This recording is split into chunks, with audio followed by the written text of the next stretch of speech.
Украина тышкы ишлер назерлігі ишғал етілген Қырымдан 6 қырымлының канунсыз Ялта Хизбут Тахрир давасы иштиракчилерінің Русияге йолынылмасыны таздықлады. Бұлар Муслим Алиев, Эмир Усин Куку, Вадим Сирук, Энвер Бекиров, Рифат Алимов ве Арсен Джапаровдар. Оларны Қырымның ишғалжа кемияты терроризмді қабатлап, сақты сияси ишлерні ачқан еді.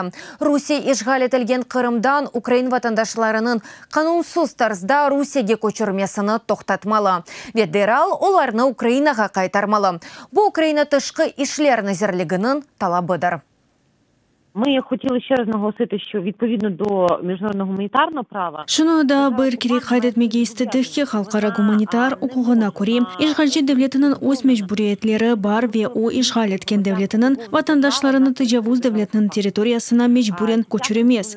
Бұ ясақ бір шей. Халқара месулиеті бар. Ве әлбетті ки бұ кебе әрекетлер халқара махкемелерде Русия Федерациясына қаршы açылған ишлерімізде дәлел ола. Бұның еле әм Русия тарafından бұ амелиятыны тоқтатмақ hem şerekleriімізден канунсыз әрекетлеріні тоқтатмақ мақсады ile Русияге қаршы басымны артырмаға талап етежекміз.